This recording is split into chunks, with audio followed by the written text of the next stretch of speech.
standar pipa distribusi. Itu kecepatan itu antara 0,3 sampai 3 meter per detik. Kenapa nggak boleh lebih kecil dari 0,3? Karena akan terjadi pengendapan di sana. Pipa itu dianggap tidak ada alirannya. Jadi kalau kita mendapatkan kok di dalam rencana kita itu kecepatannya rendah, intinya berarti pipanya kebesaran. Bisa jadi begitu. Ya, Q sama dengan V kali A ya. V sama dengan Q per A. Jadi yang mempengaruhi velocity adalah besarnya debit dan diameter pipa. Nah, jadi kalau kita ingin memperbesar kecepatannya, ya utak-utik aja debit dan diameternya. Karena unsur area atau luas penampang itu ada di diameter. Nah, lalu misalkan nih, kita sudah mendesain gitu ya, kok kecepatannya memang kecil Pak itu. Kalau pipanya saya kecilkan lagi supaya kecepatannya tinggi, head loss-nya besar sekali. Oleh karena itu, oke nggak apa-apa, kita cukup tahu saja di wilayah pipa 5 itu, 6 itu kecepatannya sangat rendah di jam puncak. Lalu apa yang harus kita lakukan di dalam real di lapangan nanti dalam perencanaan? SOP-kan saja di situ tambahan pipa washout. Untuk apa? Melakukan penggelontoran atau flushing. Ya, jadi seperti tadi akibat atau dampak dari kecepatan rendah itu ada pengendapan, maka di wilayah rencana itu dilakukanlah atau dipasang pipa washout atau pipa penguras atau pipa flushing. Yang gunanya adalah untuk mempercepat aliran ketika dalam pencucian pipa. Sehingga di situ tidak ada pengendapan nanti. Nah, itu saran atau dalam kajian kita memberikan rekomen lah. Di wilayah A, B, C, D, E, F, G, Pak, itu kecepatannya kecil, maka perlu diadakan atau dibuat konstruksi washout. Tuh. Jadi tidak apa-apa kecepatan kalau terpaksa memang di bawah 0,3. Nanti kalau pelanggannya bertambah, kan berarti debit bertambah. Seperti formulasinya. V sama dengan Q per A. Kalau Q-nya bertambah, nanti pada perkembangan pelanggan berikutnya, itu pasti V-nya akan tambah besar. Nah, jadi biasanya V kecil ini ada di wilayah-wilayah pengembangan biasanya. Wilayah pengembangan karena apa? Pipanya besar, tapi belum ada pelanggan. Biasanya V-nya kecil-kecil biasanya. Nanti pelanggan ada, debitnya besar, V-nya bertambah. Itu yang terjadi. Kemudian yang diamati kedua adalah pressure. Pressure di sini kalau standar sistem itu di kementerian adalah 0,5 sampai 1 bar atau 5 sampai 10 MKA, meter kolom air. Nah, itulah rencananya. Nah, kemudian oleh BPKP atau Badan Pemeriksa Kinerja ya, itu dianggap baik ketika tekanannya itu di atas atau sama dengan 0,8 ATM atau bar atau 8 meter atau 8 MKA. Nah, jadi ketika kita mendesain, monggo silakan. Ini benar-benar insting perencana. Tidak ada yang menyatakan bahwa 0,8 itu buruk, enggak, belum tentu. Ya, ini kan di jam puncak. Di jam puncak tekanan 0,8 itu sudah bagus sekali. Ya, jam puncak. Jadi disinyalir nanti di jam-jam lain pasti akan oke saja. Kan oke lah. Nah, di sini kalau dilihat dari sampel ini tekanannya 10 meter, 14 meter, tinggi-tinggi nih. 23 meter. Ini tekanan 23 meter berarti 2,3 bar atau 2,3 kilogram per sentimeter persegi. Ini untuk satuan liter per second. Kalau satuannya CPM nanti ini PSI. pressure-nya PSI, flow-nya galon per menit, velocity-nya itu feet per second. Kalau kan galon per. Nah, ini yang dijadikan pedoman ketika kita merencanakan sebuah jaringan. Kalau kita melakukan ini dianggap sebagai evaluasi, misalkan jaringan ini sudah ada, kita diminta untuk menganalisis kenapa tekanan di sini rendah, kenapa, ya kan? Ada apa di sini? Kenapa tekanan di sini rendah? Itu dilakukanlah sebuah yang namanya kalibrasi. Jadi nanti ada kalibrasi, dia ada di project calibration data. Apa yang mau dikalibrasi? Demand-nya, head-nya, pressure-nya, quality-nya, flow-nya, velocity. Nanti bisa dikalibrasi. Ada apa perbedaan di lapangan dan di EPANET? Karena EPANET ini ideal. EPANET ini ideal. Pipa dianggap penuh terus. Sumber dianggap ada terus. Itu EPANET. Jadi mau dikasih demand berapapun, sumber akan mensuplai. Asal pompanya tepat. Itu EPANET. Dia ideal. Kemudian yang harus diperhatikan lagi adalah bagaimana cara kita mendesain diameter pipa.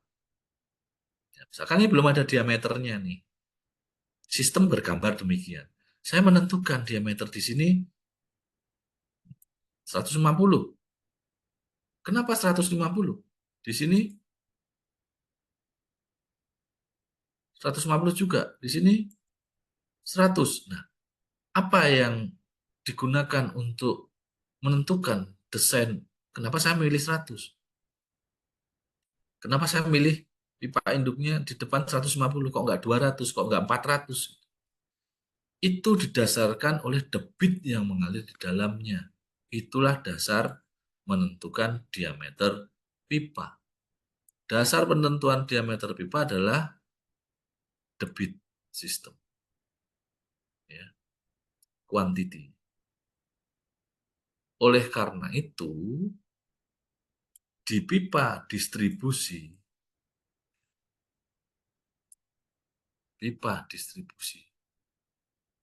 itu harus bisa mengalirkan air pada waktu jam puncak. Maka diameter ditentukan oleh debit pada saat jam puncak.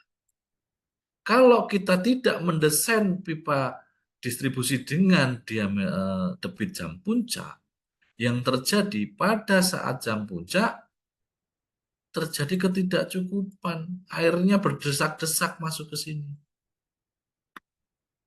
Jadi desainlah pada saat jam puncak pipanya. Jadi pipa itu besar-besar pipanya. Pipanya besar-besar. Pipa induk, ya. Pipa induk distribusi itu besar. Malah bahkan di beberapa tempat di jalur flat datar, pipa distribusi itu lebih besar daripada transmisinya. Karena apa? Distribusi menggunakan faktor 1,5, transmisi menggunakan faktor 1,1. Faktor apa ini? Ini faktor jam puncak, ini faktor hari maksimum. Ya. Tapi tidak selalu. Tidak selalu. Kalau jalur datar, kalau jalur miring, nah ini bisa lebih kecil diameter pipa distribusinya. Kenapa? Debit yang dihasilkan dari pipa, seringkali ada pertanyaan nih, pipa 100 mili itu debitnya berapa sih kapasitasnya? Pipa 50 itu kapasitasnya berapa sih? Tergantung slope energinya. Nah, ini pengetahuan-pengetahuan inilah yang justru lebih penting daripada hanya sekedar menggambar EPANET. Itulah kenapa tadi saya requisite bahwa menggambar EPANET gampang, selesai kok gambarin itu. Tetapi kemudian memanipulasi, merekayasa dalam konteks positif, itu dibutuhkan beberapa pengetahuan tentang hidrolikanya. Seperti saya sampaikan tadi, bahwa diameter atau debit yang mengalir dalam sebuah pipa dengan diameter tertentu itu, dan ada pipa nih ke sini. A. Ini ada pipa lagi ke sini. Ini pipa B, lebih rendah. Ini elevasi. Berapa besar debitnya di A atau besar debit di B?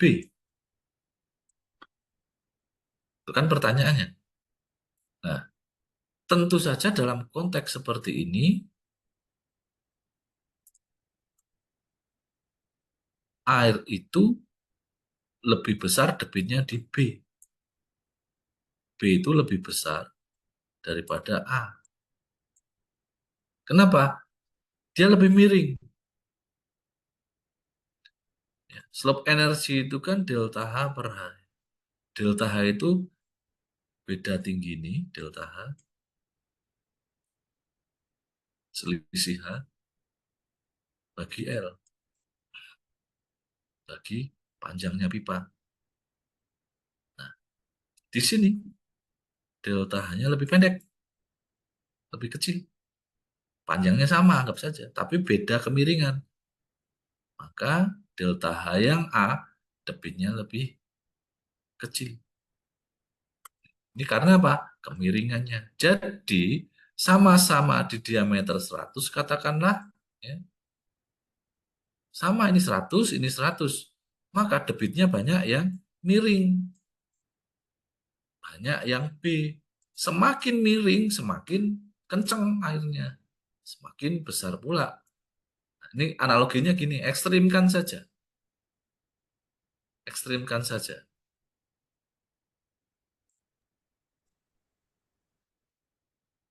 Ekstrimkan saja. Ini dari reservoir. Lurus pipanya. Debitnya kecil. Kecil. Miring dikit. Agak besar. Miring banyak. Besar sekali.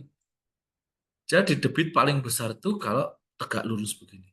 Ini debit terbesar ya. Balik ya. Ini ya, besar ya. Ini debit terbesar ketika 90 derajat. Ekstrim kan ketika dinaikkan gini. Nah, malah ini tidak ada airnya, minus. Kenapa? Airnya levelnya di sini. Jadi ini membuktikan secara logika saja bahwa semakin miring, debitnya makin besar. Itulah slope energi yang rumusnya delta H per L.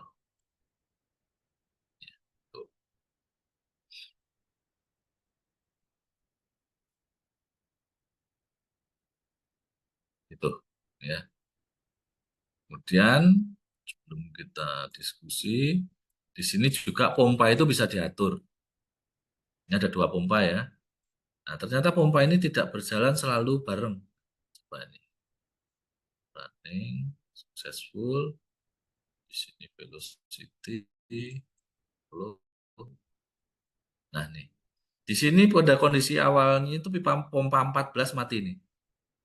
Dilihat dari flow-nya. Dari flow-nya 0 nih, ini mati nih. Yang menyala existing inisialnya adalah pompa 1 saja, debit 2,54 jam 12 malam. Ya, jam 12 malam. Jalankan misalkan.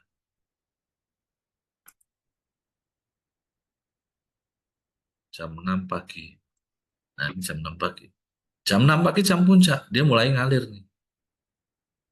Ya, kenapa? Dia inisialnya di close statusnya. Di close. Tapi dia bisa nyala pada waktu tertentu. Karena apa?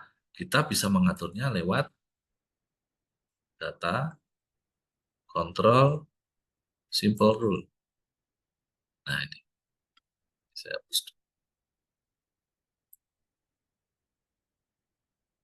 Ini saya beri clue-cluenya saja dulu. Karena untuk memahami, belajar, membuat ini nanti perlu mengulik lebih jauh lagi. Ini clue-cluenya dulu saja. Nah, kita buat nih bahasa perintah di sini.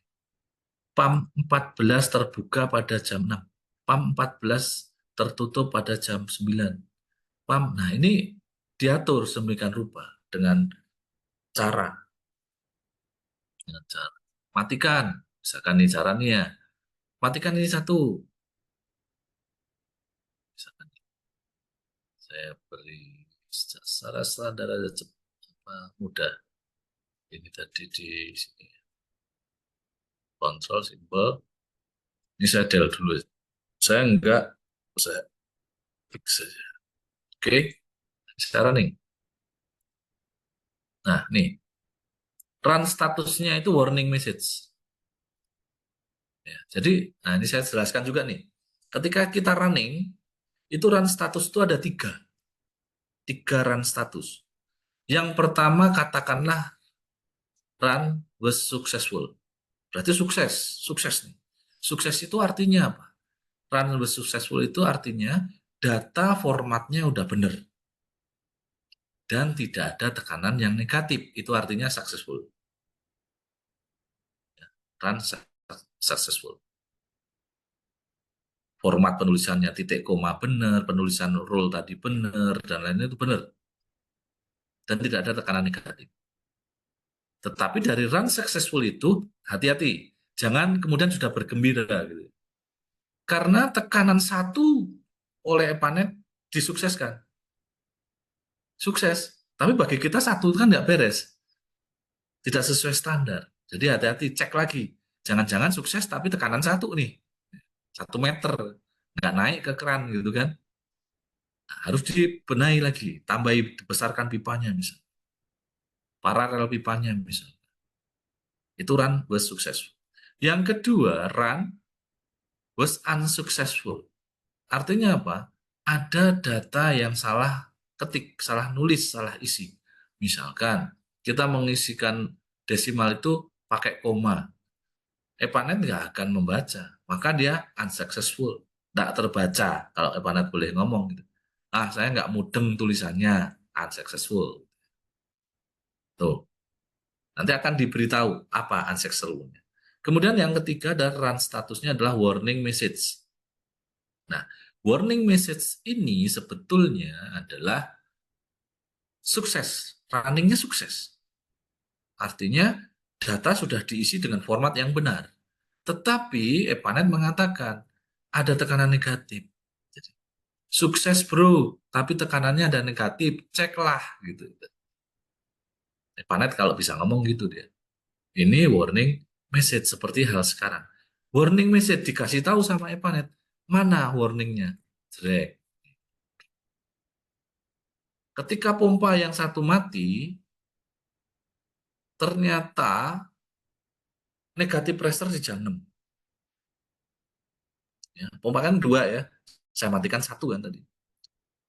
Ternyata setelah saya running dengan pompa hanya berjalan 1, ternyata jam 7 negatif, jam 8 negatif, jam 14 negatif, jam 15 negatif, 16, 17, dan seterusnya negatif.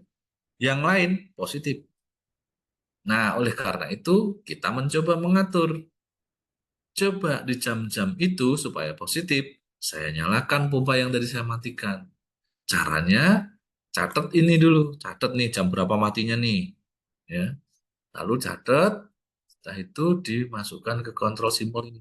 Dengan teks seperti ini. Pompa 14, tolong dong nyalakan jam 6. Gitu.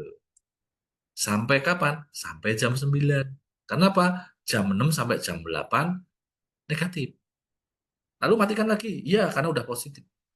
Lalu hidupin lagi di kapan? Di jam 14. Sampai kapan? Sampai jam 20. Ya, sampai jam 20. Kenapa? Di jam ini negatif. Jadi tolong nyalain. Jam 21 gimana? Oh, nggak usah nyalain. Nggak ada yang pakai jam 21. 22 sama malam sampai pagi. Sampai jam 6 lagi. Nggak ada yang pakai. Matiin aja pompanya yang satu. Nah, jadi bisa menghemat energi. Nah, ini juga kaitannya adalah dengan report energi, di mana kita bisa menggunakan juga eh, data energi. Nah,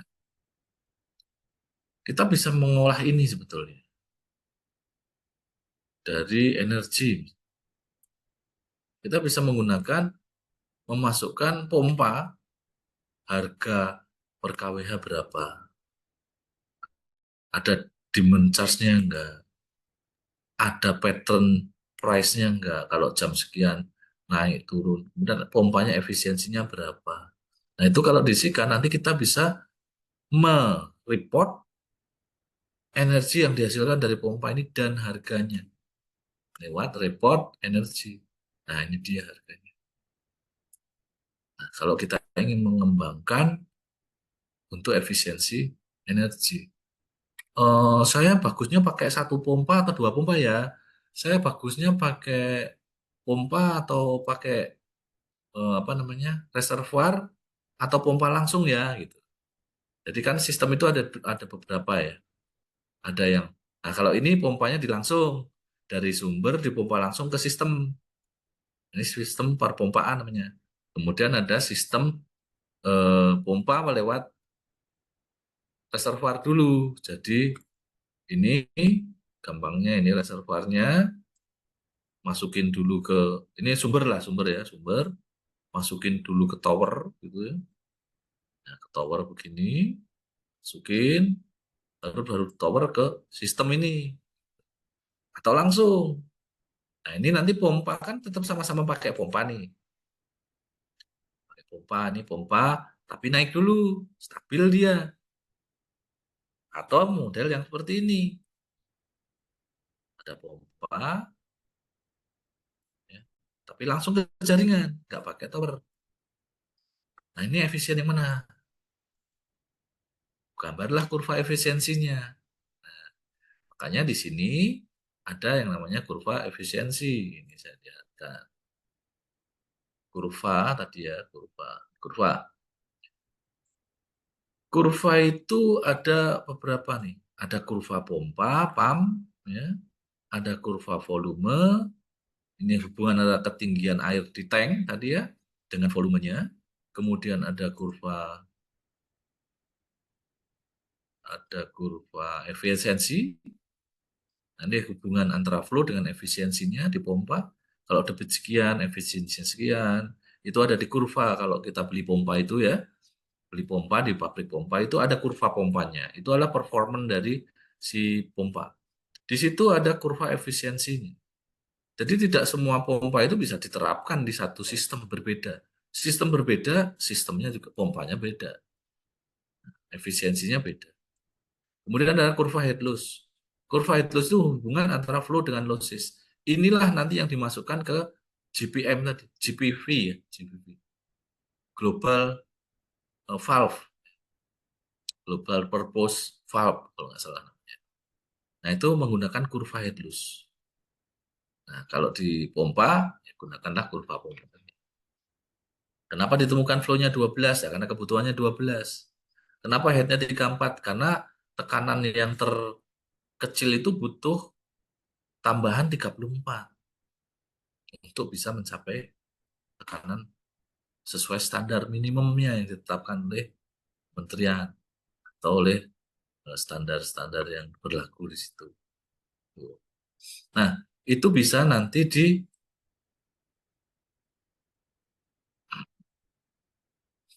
ini bisa di apa namanya? Ukur ngirit mana ya? Saya langsungkan atau saya tower dulu? Kalau di tower dulu umumnya nih ya, itu besar di biaya awal, yaitu membangun towernya. Tapi operasional pompa jadi stabil. Kenapa? Pemakaiannya flat. Kalau di pompa ini ya, kalau di pompa itu biasanya pemakaian airnya yang di pompa itu ke atas itu flat. Debit ini ya, ini time. Debitnya flat dari waktu ke waktu. sekian terus karena ngisinya stabil, konstan, konstan.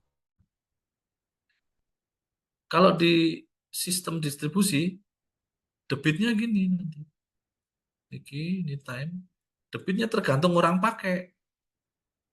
Malam ya rendah, siang pagi tinggi, siang rendah lagi, sore banyak yang nyiram tanaman tinggi lagi, malam rendah lagi. Ini NRW nih, kebocoran nih, sisa debit itu bocor nih. AMM namanya, aliran malam minimum. Nah, ini ada faktor jam puncak tadi nih. Nah, pola inilah yang membuat pompa ini bekerja berdasarkan kurva yang berubah-ubah. Itu efisiensinya berbeda-beda nanti. Misalkan nih,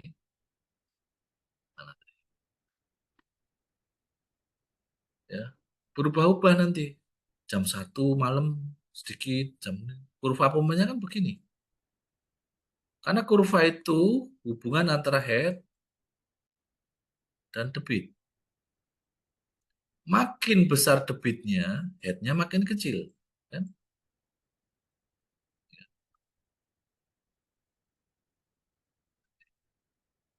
Makin kecil dia.